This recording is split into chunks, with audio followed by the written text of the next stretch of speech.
pessoal, vamos proceder à correção da lista do Teorema Fundamental do Cálculo, explanando de forma bastante detalhada a resolução de cada um dos exercícios que foram propostos. O primeiro exercício da lista, ele nos informava o seguinte: use o Teorema Fundamental, parte 1, para encontrar a derivada da função. Então nós tínhamos três casos aí para serem abordados. Então o primeiro, item A, identifica que eu tenho uma integral de 5 até s de t menos t quadrado à oitava em ds. O teorema fundamental do cálculo, ele implica dizer que a partir da integral dada, a derivada a ser calculada é obtida fazendo a substituição da função que está aqui no nosso integrando pelo extremo superior aqui da nossa integral, desde que esse extremo superior não represente o início da contagem para o cálculo que nós faremos, que está executado aqui, na verdade, a partir do extremo inferior, que é dado em 5. Então, nesse processo, para encontrar a derivada aqui do item A, bastaria que eu fizesse a substituição de t pela variável no extremo superior, que é s. E ao fazer isso, você resulta em s menos s ao quadrado elevado à oitava. E aqui está definida a derivada da função do item A. Essa que era a ideia. Ok? Vamos para o item B. No item B, nós tínhamos aqui uma função dada por uma integral expressa de x até 1 do cosseno da raiz quadrada de t em dt. O caso do item B, ele tem uma diferença em relação ao item A, já na base em que você tem aqui no item A um valor numérico e aqui você tem a função linearizada. Então, o que ocorre de diferença aqui é que você precisa fazer uma inversão quanto aos extremos. Para que essa inversão seja feita, nós façamos uso de uma propriedade que trabalhamos lá na definição de integral, que indica que nós podemos reescrever os extremos de uma integral através da seguinte representação. Se uma integral é definida de a até b de uma função f de x, ela é a mesma coisa que você escrever a mesma integral de f de x dx e mudando os extremos de integração. O que é a vira b, o que é b vira a. Então nós usamos essa mesma ideia para que a gente possa executar a derivada dessa função. Então nesse processo, o que vai acontecer? Você vai reescrever então de 1 até x, e aí nessa inversão que você executa dos extremos, você acrescenta um sinal de menos. E aí você tem a função cosseno da raiz quadrada de t em dt. Uma vez que você faz isso, agora sim você tem caminho aberto para poder executar a derivada, como nós fizemos no item A, fazendo a substituição do meu extremo superior aqui da função em t por x, o que resulta para nós em menos cosseno da raiz quadrada de x. E isso resolve o item B, ok? Beleza. No item C dessa lista,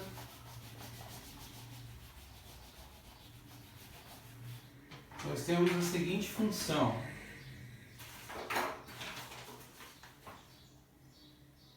Item C. Seno de x até 1 de 1 mais t quadrado em dt. Bom, esse caso aqui, ele contempla uma ação do item A e do item B, e com uma novidade. O fato agora é que nós vamos trabalhar com uma função que não é linearizada, não é de primeiro grau, tem uma composição, ou seja, você tem uma função de primeiro grau que está associada a uma função trigonométrica. Então, nesses casos, é necessário que você faça a substituição usando o mecanismo da regra da cadeia. Nós vamos precisar desse mecanismo. E claro, assim como no item B, nós precisamos fazer uma inversão. Então você vai jogar essa integral lá para cima. Vou colocar aqui a lista, né? Vamos jogar a integral aqui, ó, mudando os extremos. Então eu vou ter o seno de x escrito aqui, 1 escrito aqui, e nessa mudança você joga um sinal de menos. Aqui você mantém a mesma função, 1 mais t quadrado em dt, E agora o fato de ela estar escrita na forma composta vai indicar que eu vou precisar da regra da cadeia para o processo. Então, nesse mecanismo de regra da cadeia, eu normalmente chamo a função seno de x de u, né? E escrevo agora a minha integral em termos dessa variável u.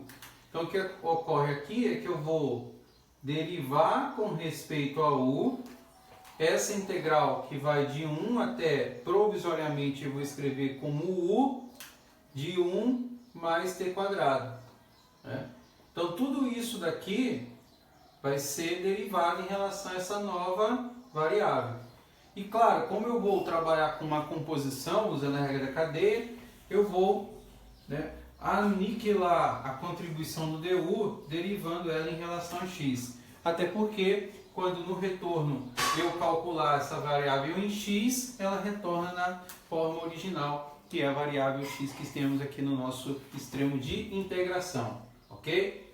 Então vamos lá. Para que a gente possa fazer isso, a ideia agora é que nós utilizemos o teorema fundamental do cálculo, parte 1, exatamente nessa parte, nessa contribuição. E aí, ao fazer isso, eu repito o sinal de menos e agora sim eu posso substituir o que é t por u, então vai ficar menos 1 mais u ao quadrado, que multiplica a derivada de 1 em relação a x, que é a derivada do seno, que é o cosseno. Como eu volto para a variável original, que é em x, então eu vou ter menos o cosseno de x, posso colocar aqui em cima, que multiplica 1 mais o u, que na verdade é o seno ao quadrado de x. E isso aí acaba, por sua vez, finalizar o exercício 1, item C. É essa que é a resposta que nós queríamos aqui, beleza? Então está feito aí o exercício 1, teorema fundamental do cálculo, parte 1, sempre pensando na substituição no extremo superior, e se ela não for uma função composta, resolve-se da maneira como nós executamos aqui, ao substituir e gerar a função como resultante, ok? Vamos lá para o próximo exercício, exercício 2, pegar aqui a nossa lista, que é uma questão bem interessante no sentido de justificar o que está errado com cada elemento da equação que foi solicitado nos itens A e B. Então vamos lá. No item A, exercício 2, nós temos o seguinte: uma integral que é calculada de menos 1 até 2, 4 sobre x ao cubo em dx. E aqui ele retorna para nós como sendo 3 sobre 2. Muito interessante essa questão, mas muito fácil também de responder, porque a integral ela só faz sentido em ser calculada se a função dentro do intervalo que foi especificado for contínua. Ou seja, a função não pode apresentar rupturas, ela não pode apresentar uma interrupção. E como é que você justifica que esse resultado aqui não é verdadeiro? A função envolvida aqui, 4 sobre x ao cubo, ela deixa de estar definida para um valor muito simples de ser observado, que é quando x for igual a zero. Ou seja, em x igual a zero, f não está definida. Por quê? Porque, obviamente, não existe divisão por zero. Por sua vez, zero ele está dentro do intervalo que compreende os extremos de integração, que é entre menos 1 e 2. Então, por esse motivo, pelo fato do zero estar dentro do intervalo entre menos 1 e 2, e esse zero nessa função não está definido, é que essa integral não pode ser calculada.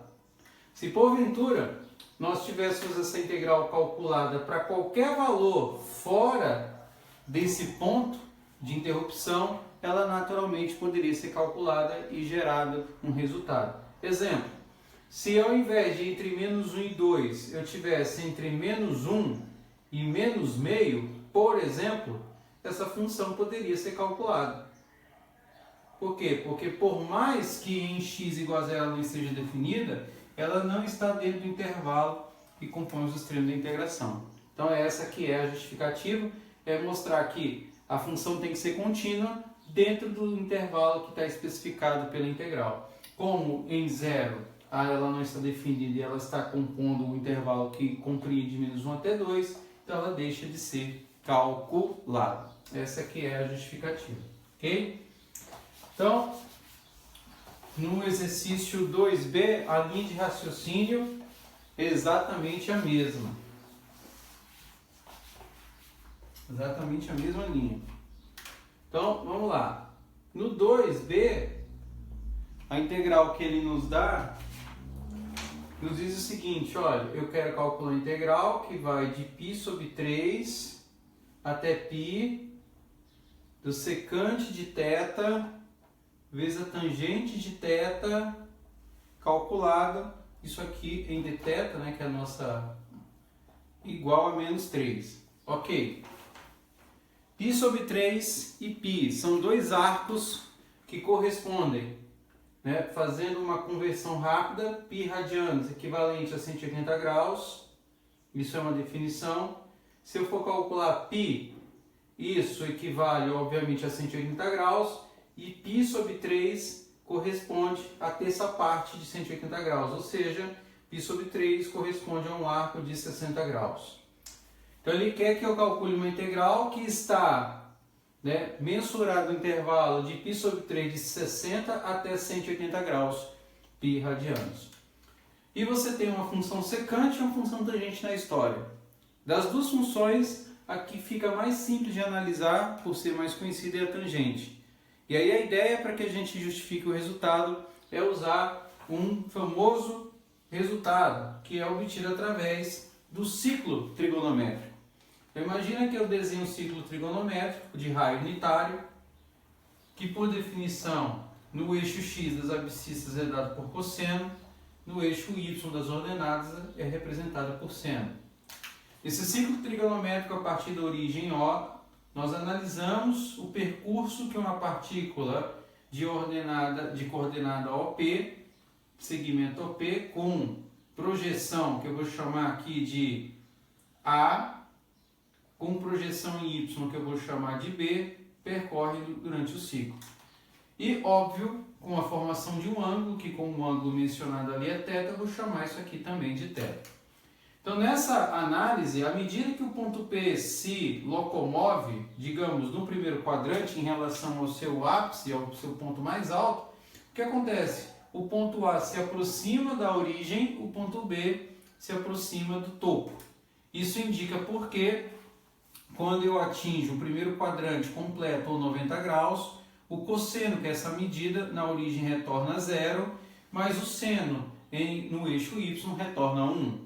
E assim por diante. Quando ele vai se deslocar para o segundo quadrante, o ponto A ele sai da origem e começa a deslocar até o valor mínimo dele, que é menos 1, uma vez que esse ciclo de raio unitário.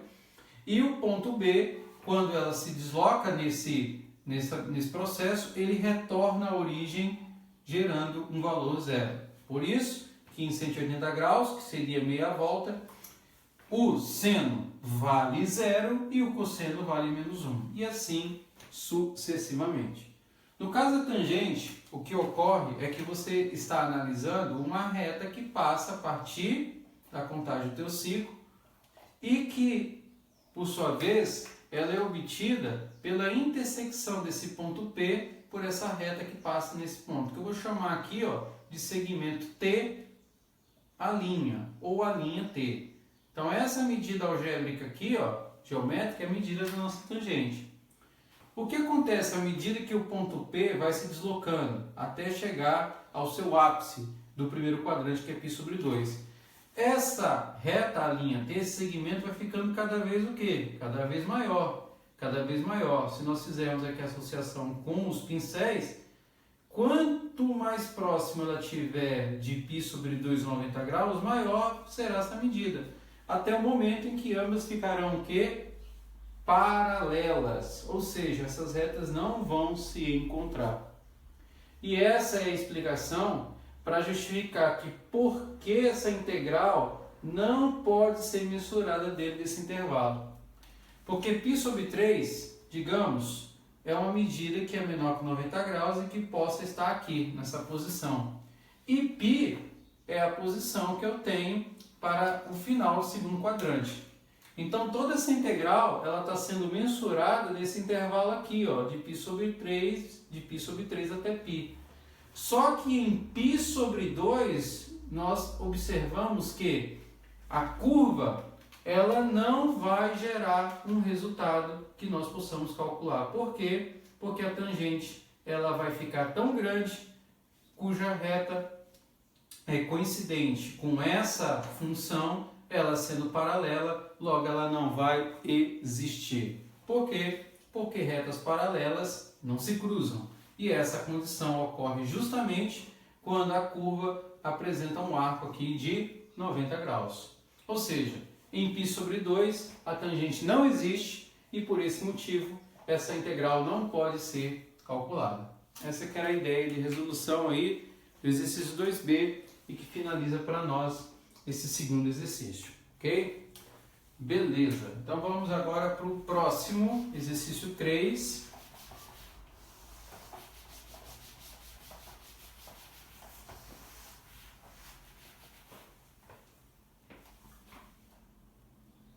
Exercício 3. No exercício 3 você tem uma função f de x que é igual a integral que vai de 0 até seno de x, né? Integral de 0 até seno de x, da raiz quadrada de 1 mais t quadrado em dt. E você tem uma função g de y igual a integral que vai de 3 até y de f de x em dx. E aí a ideia é encontrar o g, duas linhas de π sobre 6. Essa aqui é a proposta de resolução desse exercício para que a gente possa resolver aí usando a ideia do teorema fundamental parte 2, parte 1. Bom, dois apóstrofos aqui representa a derivada segunda. Então isso indica que eu vou ter que derivar a função duas vezes. Como é que esse processo é analisado? Você tem uma função dada por integral e tem uma outra função também dada por integral com variável distinta. Então a ideia é partir dessa integral, derivar essa função pela primeira vez, na sequência derivar mais uma vez para poder a partir daí obter essa informação numérica que ele quer no exercício. Então, na primeira parte, que é o teorema fundamental, parte 1, o que vai acontecer? Ao derivar essa função, passa a ser para nós aí g' de y, né? Escrever aqui. Então, g' de y. Isso vai acarretar que essa função em x vai ser substituída aqui, ó, no extremo superior por y, como nós fizemos lá no primeiro exercício. Então, vai ficar g de linha igual a f de y. Ok? Você fez a primeira parte do problema. A segunda parte vai envolver você derivar mais uma vez. Então isso indica que quando você derivar essa função mais uma vez, ou seja, fazer o cálculo g duas linhas de y, isso indica que você vai derivar o f pela primeira vez. Por quê? Porque toda operação que você faz a uma expressão, você executa do mesmo lado a mesma função para que ela mantenha o seu resultado logicamente equivalente. Caso contrário, se você opera de um lado e não opera do outro, você mudou inclusive a estrutura da equação. Então, se eu tivesse que derivar mais uma vez, eu teria g três linhas de y e aqui f duas linhas de y. Mas não quero, eu quero chegar até aqui porque é isso que ele quer que eu execute no cálculo aqui acima. Acontece que quando você deriva o g pela segunda vez, indicando que o f é derivado pela primeira vez, isso implica, na verdade, no uso dessa função que aqui acima está alocada, fazendo apenas uma mudança de variável, onde que é x a gente vai trabalhar em termos de y. Para fazer isso, eu aplico de novo o teorema fundamental. Parte 1. Então, nesse processo, fazendo essa mudança de variável de x para y, o nosso f de y, né, que eu quero calcular, ele vai ser obtido da seguinte forma: f de y na derivada, que é isso que você vai executar, como sendo o cálculo dessa integral aqui. E aí eu caio num problema similar ao exercício 1, item C. Eu tenho uma função composta. Então, o que eu preciso fazer? Eu preciso usar a regra da cadeia para executar o processo, né? Então, vou apagar aqui por enquanto e vamos calcular usando o mecanismo da regra da cadeia. Então, eu vou chamar essa função do seno de x de u, o igual a seno de x, e aí, provisoriamente, né, nós vamos escrever aqui d du da integral que vai de 0 até u de 1 mais t quadrado. E aí, para compensar, até pelo uso dessa nova variável u, eu vou escrever aqui à frente a derivada do u em relação a x, para que a gente possa calcular com sucesso. Então, f' de y vai ser igual, uso de novo o TFC, parte 1, então está aqui o TFC, Teorema Fundamental do Cálculo, parte 1. Então, ao resolver aqui, eu vou ter 1 mais u ao quadrado, que multiplica a derivada do seno, que é o cosseno. No caso, vai virar cosseno de y, porque agora a gente já está trabalhando com a função em y. Cosseno de y. E aí eu volto para a variável original, que é y. Então, nesse processo, e aí eu posso apagar agora aqui, eu tenho que a minha f' de y, que por sua vez é a g duas linhas de y, ela vai ficar escrita finalmente, né, como sendo cosseno de y que multiplica 1 mais u, que é o seno ao quadrado de y.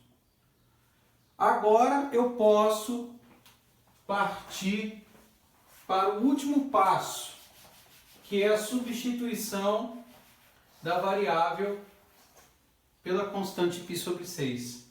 Então eu vou calcular o g duas linhas de π sobre 6. Então aqui eu substituo o meu cosseno em y, que agora vira π sobre 6, e aqui eu vou ter 1 mais o seno ao quadrado de π sobre 6. Seno ao quadrado de π sobre 6. Você pode consultar a partir daqui uma tabela de arcos trigonométricos ou usar a calculadora no modo radiano, no modo rad, para executar essas ações. Então, o cosseno de π sobre 6 é o cosseno de 30 graus, é aproximadamente 0,86 alguma coisa. Isso é raiz de 3 sobre 2, que multiplica 1 mais o seno ao quadrado de π sobre 6. O seno de π sobre 6, que é o seno de 30 graus, é meio. Só que esse meio aqui ele vai estar escrito ao quadrado. E aí toma muito cuidado, porque quando você eleva ao quadrado, você está elevando o arco. Não está levando o arco, está levando a função. Então isso aqui não é seno de π sobre 6 ao quadrado, mas o seno ao quadrado de π sobre 6 indica que você calcula o seno de π sobre 6 e aí você quadra ele conforme a função que foi gerada. Beleza. Daí o que acontece? Você repete a raiz de 3 sobre 2 e aí você multiplica a raiz. Então agora fica uma continha envolvendo o NMC. Então 1 mais 1 quarto. E aqui você vai ter raiz de 3 sobre 2, continuando. E aqui você vai ter o seguinte, ó, 4 vezes 1, 4, mais 1, 5, que multiplica raiz de 5 sobre 4, que na raiz é 2. Finalmente, podemos expressar a nossa resposta dizendo o seguinte, olha, que o g, duas linhas, de π sobre 6 é igual a raiz quadrada. E o produto eu posso executar de 15 sobre 2 vezes 2, que é 4. Então é isso aí que resulta para nós o exercício 3. Esse que finaliza esse exercício da nossa lista. Beleza. Vamos por 4 agora.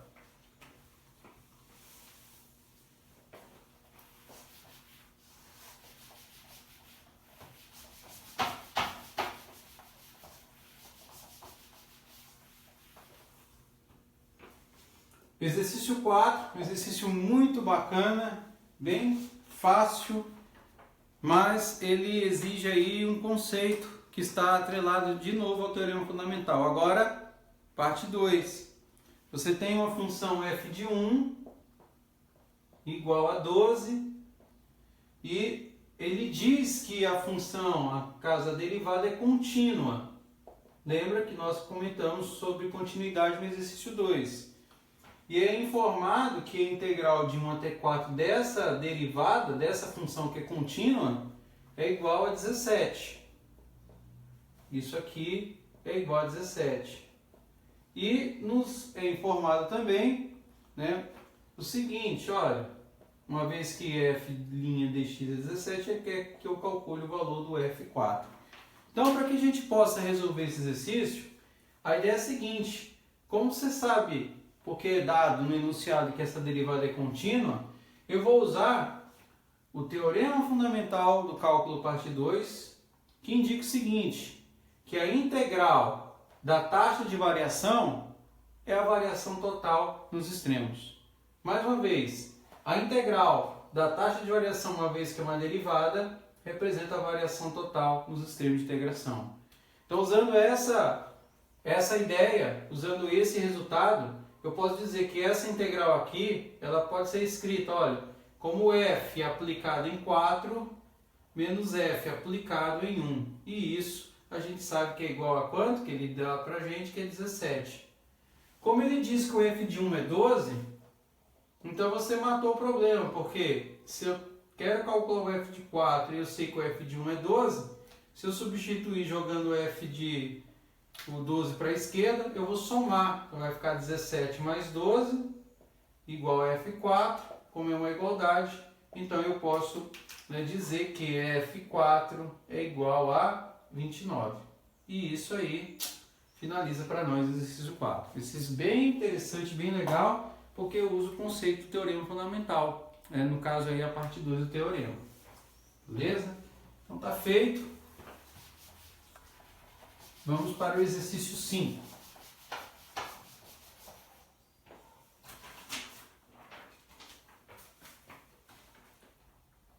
O exercício 5, ele diz o seguinte: uma companhia de alta tecnologia compra um novo sistema computacional com valor inicial V. O sistema depreciará a uma taxa FF de T e acumulará custos de manutenção a uma taxa G igual a G de T, onde T é o tempo medido em meses. Então, a companhia quer determinar o tempo ótimo para substituir o sistema.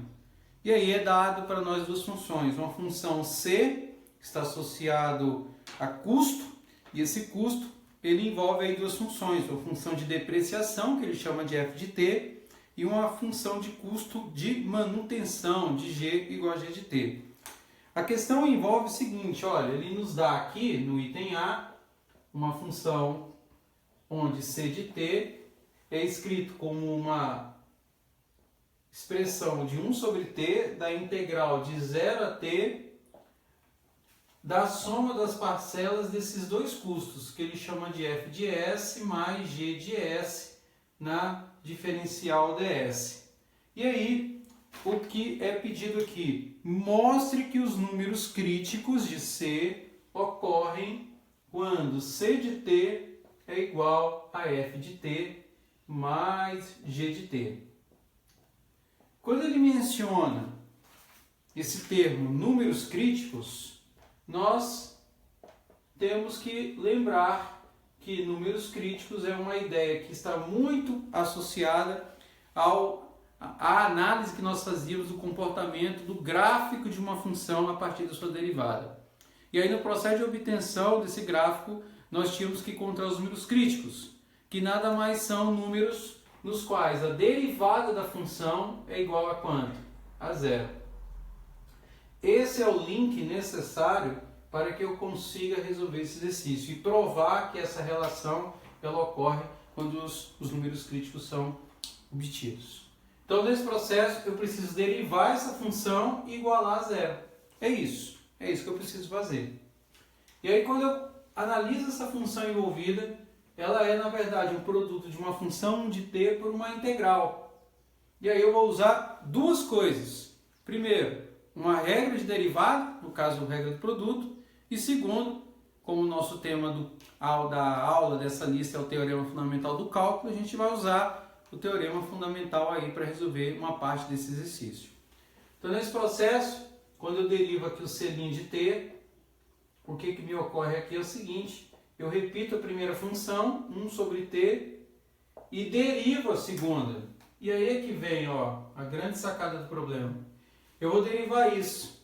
Derivar isso aqui corresponde a usar o teorema fundamental parte 1. Como a expressão aqui do meu extremo já é de primeiro grau, uma função linearizada, eu posso fazer essa substituição. Então, fazendo isso, vou colocar aqui em azul, onde tem S vai virar t. Vai ficar f de t mais g de t. Olha aí, E aí fecho. Primeiro vezes a derivada do segundo. Mais o segundo, que é a própria integral, vezes a derivada do primeiro. Então eu vou colocar aqui, para não ter que escrever tudo de novo, vou colocar um asterisco, tá?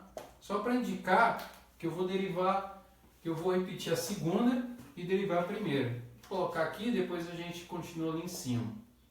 Aqui, vezes a derivada de 1 sobre t, que aí você executa usando uma tabela ou fazendo de forma direta, é menos 1 sobre t ao quadrado. Por quê?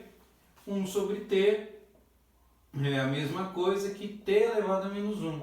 E aí, se você usar a regra do tombo, isso corresponde a menos 1 sobre t quadrado, né? Então, derivando, colocando aqui, derivando, o menos 1 cai à frente, aqui vira menos 2, e menos t menos 2 é a mesma coisa que isso daqui, certo? E tudo isso é igual a zero. Então, beleza, como é que agora a gente continua o exercício aqui? Vamos lá, o item A.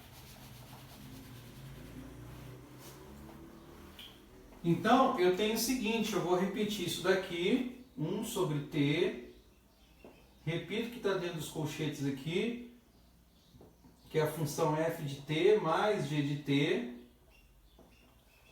Agora eu venho, repito aqui, agora eu vou colocar a integral, é necessário, vou repetir ela aqui, a integral é de 0 até t, o que está aqui dentro é f de s mais g de s em ds vezes menos 1 sobre t quadrado e tudo isso igual a zero. É isso que eu preciso fazer agora. Como é que eu saio desse problema? Não é algo complicado. Por quê? Você vai igualar a função. E nesse processo de igualar, você já vai matar os t's aqui, Então, quando você fizer isso, e aí aproveitando para não ter que reescrever tudo de novo, o que vai acontecer? Tá vendo? Tudo isso que a gente tem aqui, vai passar para o lado direito. Quando você passar para o lado direito, o que vai acontecer com esse sinal de menos? Ele vai ficar positivo. Então, fazendo isso, já vamos jogar ele para cá e ele vai ficar igual, a essa função. Perceberam? Tava assim, Tava mais e aqui menos igual a zero. O que eu faço? Vou jogar tudo para cá, então ele vai mudar de sinal e aqui eu vou ter uma igualdade. É isso. Beleza, no que eu faço isso, olha o que acontece. Esse t quadrado, ele pode vir aqui, multiplicando por 1 em cima. Então ele vai sair daqui, t quadrado, e passa para cá. No que você faz isso, t quadrado com t cancela, ok?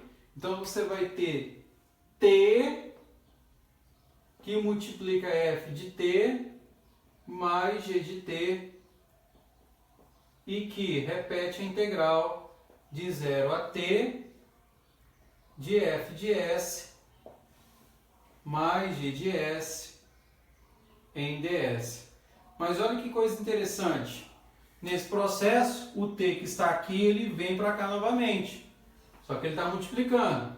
Então, ele vai passar para cá sendo dividido. Mas o que aconteceu agora é que olha só a função que foi mostrada aqui, ó, f de t mais g de t. E isso, se nós olharmos a lista, é exatamente a função c de t que ele tinha aqui enunciado. Então, com isso, nós provamos que nos números críticos o c de t é igual a quem? A f de t mais g de t. E isso aí finaliza o exercício 5, item A. Essa que era a proposta de resolução dele, beleza? Então vamos lá, vamos para o próximo. Item B.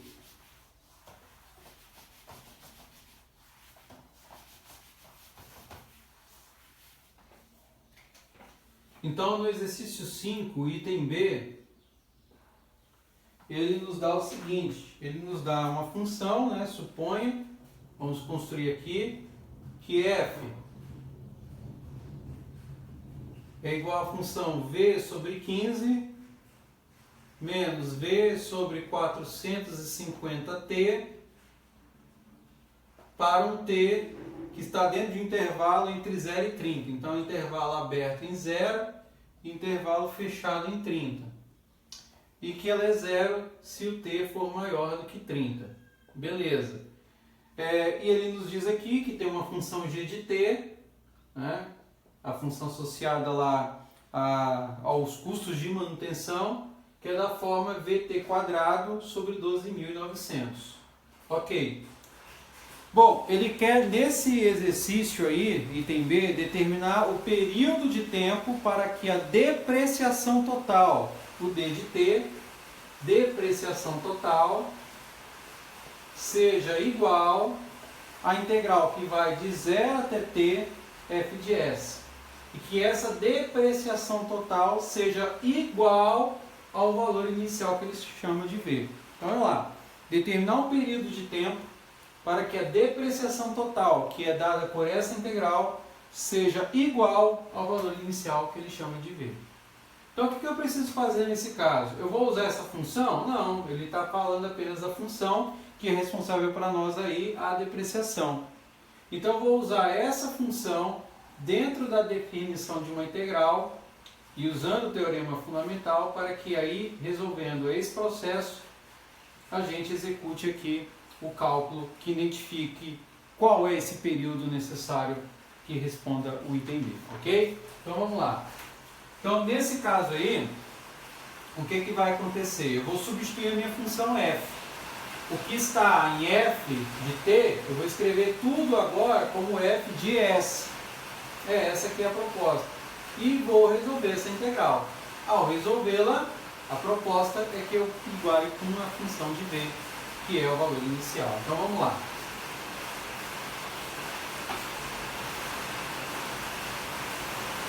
Estou fazendo isso, integral de 0 a t, v sobre 15, menos v sobre 450, s calculado em ds. E aí por quê? Porque é dada a função aí para nós em termos de s, f de s ds. Você vai integrar a função. Então, ao integrar, é a variável s que você vai executar. Então, isso indica que, como v sobre 15 é uma constante, se repete. Então, como a variável é em s, então a integral é em s. E você vai calcular de 0 até t. Do mesmo modo, v sobre 450 é uma constante. Como a integral é em s, você vai ter s ao quadrado sobre 2. E vai calcular isso de 0 até t. Ao fazer isso, você vai substituir os extremos de integração, que é de 0 até t. Como em 0 vai zerar tudo, então você só vai trabalhar em t.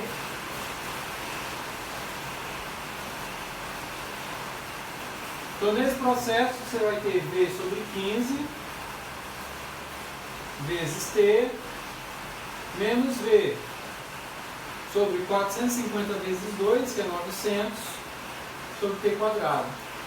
Integrou, integral definida, não precisou nem usar o teorema fundamental, já usou regra de integração.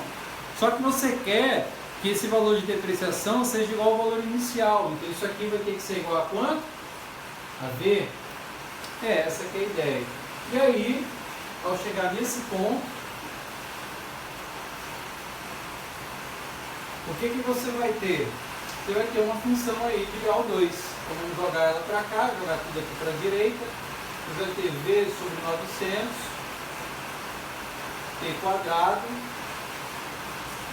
menos V sobre 15, T mais V, e isso tudo igual a zero. Essa é a ideia. Deixa eu pegar um outro pincel aqui, que esse meu já finalizou. Só uns instantes.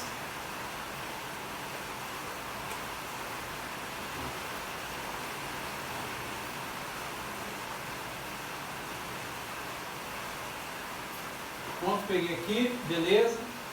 Então aí o que vai acontecer? Você vai ter uma função toda calculada em VT ao quadrado, 900, menos VT15 mais V igual a zero. Em V, tudo isso daqui pode ser isolado e colocado apenas em termos de uma função. É essa a ideia que a gente vai explorar a partir de agora.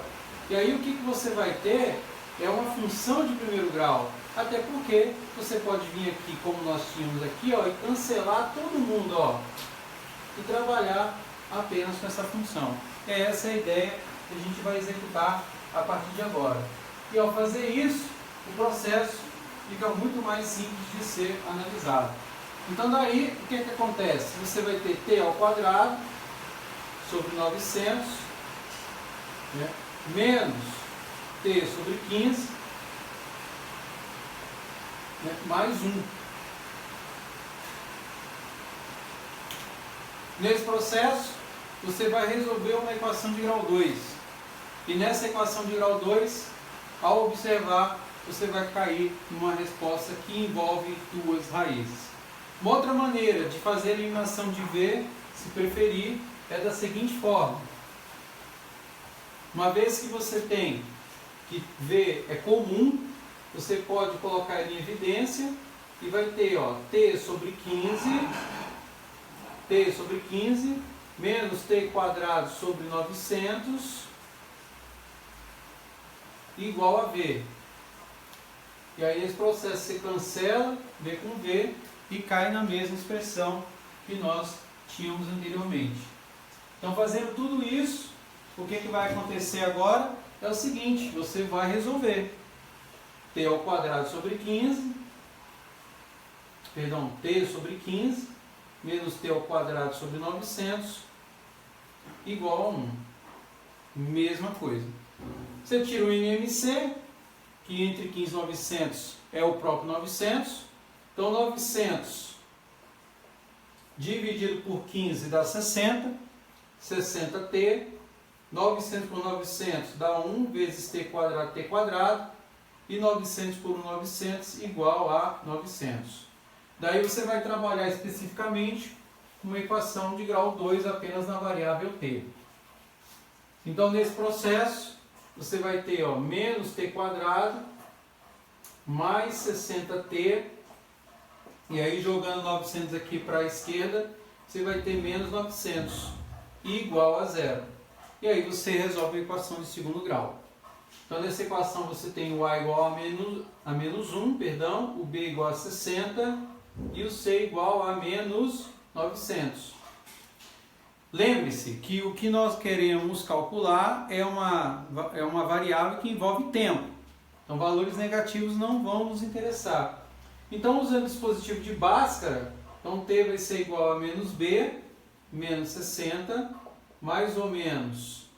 Aí você calcula b quadrado, 60 ao quadrado dá 3.600, menos, com menos dá mais, com menos dá menos, menos 4 vezes 900, que é 3.600 também, sobre 2 vezes menos 1, que é menos 2.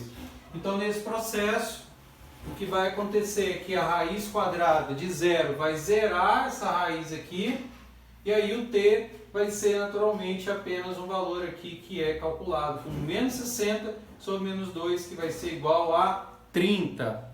Então 30 representa o período no caso que é o necessário para que a depreciação atinja o seu valor inicial. Era isso que ele estava solicitando no exercício B, e isso que nós acabamos de determinar.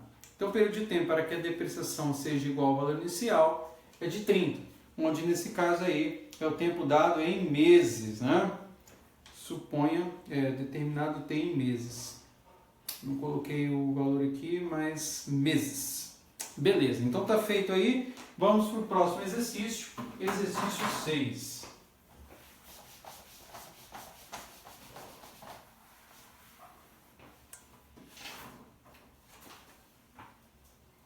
O exercício 6, ele fala o seguinte: se vazar óleo de um tanque a uma taxa de RT galões por minuto em um instante T, o que a integral de 0 a 120 de RT dt representa?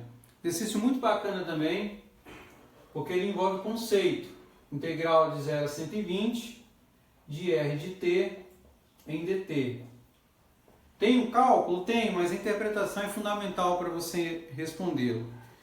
Ele menciona a palavra taxa aqui, ó. Ele fala que a taxa está associada a esse RT. E também tem outra informação muito importante: galões por minuto. O que nós sabemos sobre a palavra taxa no curso de cálculo é que ela sempre representa para a gente uma derivada. Então a taxa representa uma derivada. Outra maneira de você identificar que existe uma derivada aqui é que ela envolve a variação de uma grandeza em torno de outra grandeza. Galões por minuto. Variação de volume em termos do tempo. Então R de T aqui nada mais é que a derivada de dv com respeito a t, ou em outra notação escrever isso aqui como v' de t, taxa de variação. Em outras palavras, o que eu tenho aqui na minha integral como R de t, eu vou substituir por quem? Por v' de t. E ao fazer essa substituição, então eu vou ter que a minha integral de 0 até 120 vai ficar reescrita agora como v' de t em dt. E quando eu chego nesse ponto, aí eu vou usar a mesma estratégia que eu trabalhei no exercício 4, que é usar o teorema fundamental do cálculo, parte 2, envolvendo, né, a taxa de variação em termos da variação total. Ou seja, quando você integra a derivada, isso retorna o valor da função calculado lá no seu extremo superior, menos o seu extremo inferior. E aí, outra informação que o exercício nos dá. Se vazar óleo de um tanque, então ocorre um vazamento. Vazar aqui vai indicar, na verdade, que você está perdendo fluido. Sinal de menos aqui. Sinal de menos aqui, que está associado a toda a função.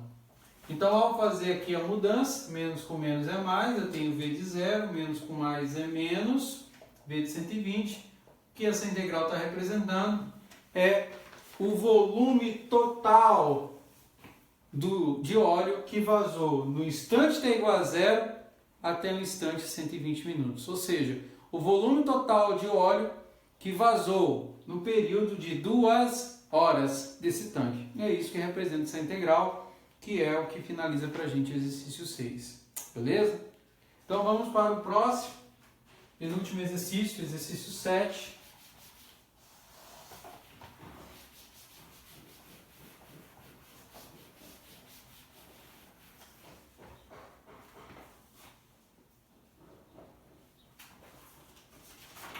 No exercício 7 ele fala assim, que a água flui do fundo de um tanque de armazenamento, de novo, a uma taxa R de T igual a 200 menos 4T litros por minuto.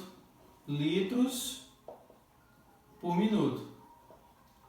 De novo, estou falando de uma derivada, porque variação de uma grandeza, volume em termos de uma outra grandeza, tempo, R de T é uma derivada. Ele quer saber, com base no intervalo de 0 a 50, que é dado aí na segunda linha, a quantidade de água que flui do tanque durante os primeiros 10 minutos. Quantidade de água que flui nos primeiros 10 minutos. Então, o que ele quer, na verdade, é o seguinte, é que eu resolva a integral nos 10 primeiros minutos dessa taxa V' de t, ou dV/dt, que foi especificada. Isso é, na verdade, a função que foi gerada para nós. Então, 0 a 10 de 200 menos 4t em dt. E aí a gente resolve exatamente como fizemos no exercício 5, item B. A gente calcula uma integral, né, com base nas regras de integração que nós aprendemos. Tá? Então, com base nessas regras, eu sei que quando eu integro uma constante, ela retorna a constante associada à função, 200t, que nós vamos calcular de 0 a 10. E aí, 4 é uma constante que eu jogo para fora, integral de t ao quadrado sobre 2, que eu vou calcular também de 0 até 10. Também está acabando esse pincel aqui, deixa eu pegar um outro, só uns instantes.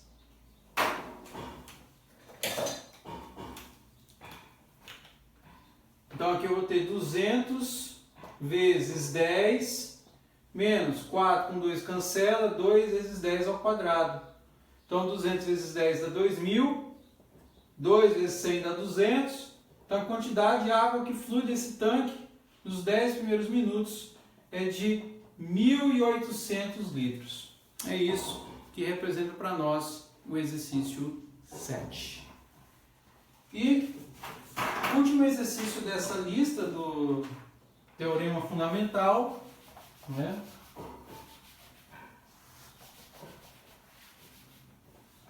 Exercício 8, ele nos dá o seguinte, olha, uma população de bactérias tem inicialmente 400 unidades e evolui a uma taxa determinada dada por uma função R de t igual a 450 ponto, tá? Não é 1000, é ponto, como se fosse uma vírgula, 450 ponto, vamos colocar vírgula aqui para não cometer nenhum tipo de equívoco, embora eu tenha posto aqui ponto, e elevado a 1,125, o ponto era só para representar a vírgula, né? Acabei colocando aqui, possa ser que alguém ao ter resolvido imaginou que era 450 mil, 450, ponto, 268, 12567 T, bactérias por hora, taxa derivada na jogada.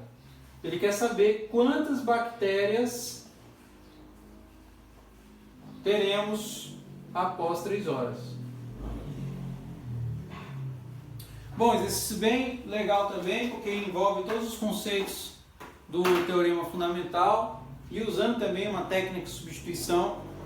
A proposta aqui é o seguinte, como a gente tem uma taxa, e essa taxa está associada a um número de bactérias, então eu vou escrever o nosso R de t como uma variação do número de bactérias dn em termos do tempo. dn dt, ou se preferir, n linha de t. Taxa de variação, não deixa de estar errado. Beleza. Como eu quero o número de bactérias depois de um período, eu vou calcular a partir de um instante qualquer, t igual a 0, pode ser a partir de agora, até 3 horas, que ele quer saber quantas bactérias terão. E aí, em cima disso, você vai calcular quem? A função n' de t, que você já tem, que é essa daqui, ó. Que é essa função aqui, que está aqui no nosso r de t que foi dado.